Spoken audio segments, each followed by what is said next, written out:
Our next scene this evening is from Little Women, which premiered in 1998.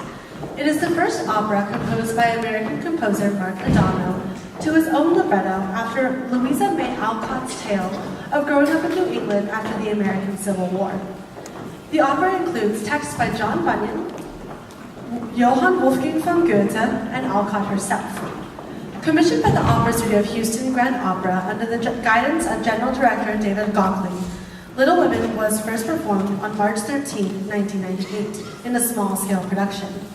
The success of the first production prompted Gockley to pronounce it destined to be an American classic, and scheduled the opera for a main stage premiere of 10 performances in March 2000, making it the first of Houston Grand Opera's 20-some commissions to be so revived. This evening's scene takes place near the beginning of Act 1.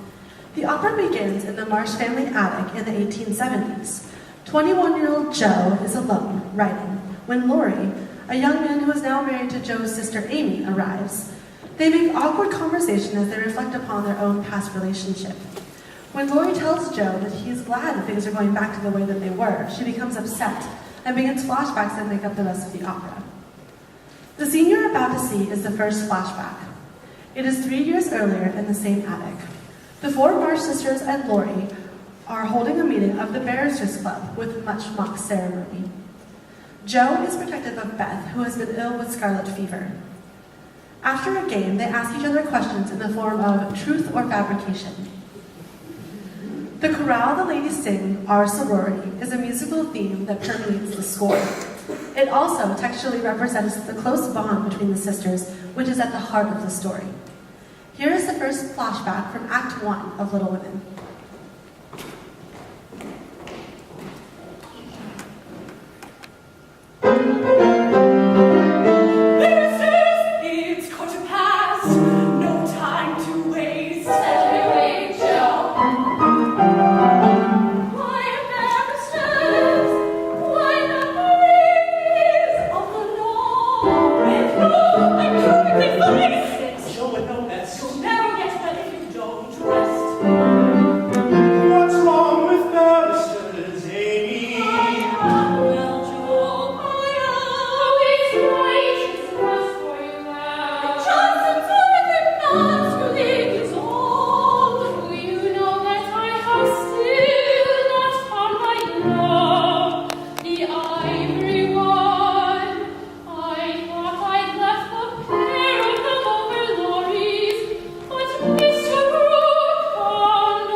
Mr. Chairman, I forget the rules. It's very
The next scene in our program tonight comes from The Consul, a serio-comic opera with music and libretto by Giancarlo Menotti.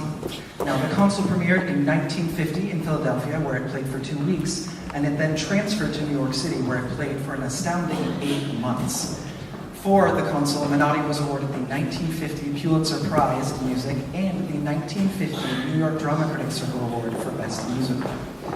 Now, The Consul takes place in an unidentified, totalitarian European country. Where might that be, we wonder? The first act opens with the political dissident John Sorrell on the run from the secret police. He hides at his home with his wife, Magda, and his mother, and the secret police cannot find him. The secret police try to extricate information about John and his compatriots from Magda, but she refuses. John urges Magda to rush to the border with her visa so that they can escape the country together. In the second act, Magda arrives at the consulate's office desperate to get her visa so that she can escape the country. There, she meets a magician who's also trying to get his visa and get out of the country, where he involves everyone in the office with their shenanigans. Here is Act 2, Scene 2 from The Consul.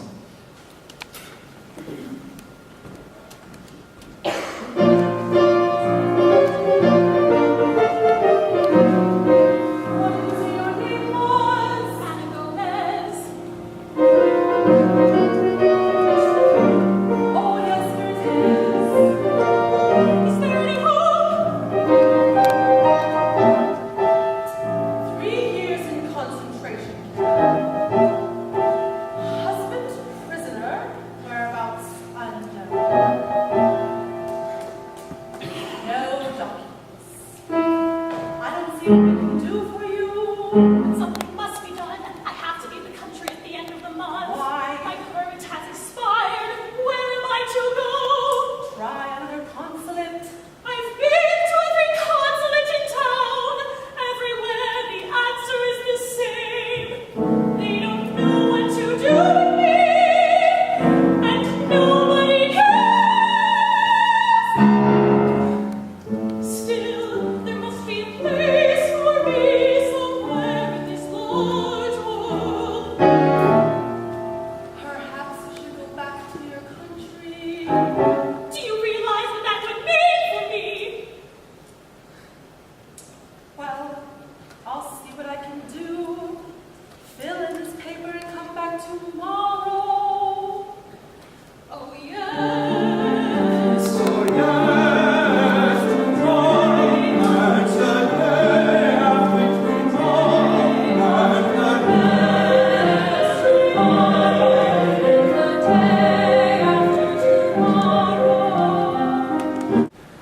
We have now come to the end of our journey through an evening of opera scenes. Our final offering is the finale from Bernstein's Candide, an operetta based on the novella of the same name by Voltaire. The operetta was first performed in 1956 with a libretto by Lillian Hellman, but since 1974 it has been generally performed with a book by Hugh Wheeler, which is more faithful to Voltaire's novel. The finale, Make Our Garden Grow, is a suitable ending to the journey of our program this evening. In the show, Candide reveals that the only way to live is to try and make some sense of life. He is joined by all the other characters in the show for a multi-layered and highly moving final chorus. We hope that you have enjoyed our show this evening and that you will join us all in our continuing to celebrate the multifaceted nature of the operatic art form. Without further ado, here is Make Our Garden Grow from Candide.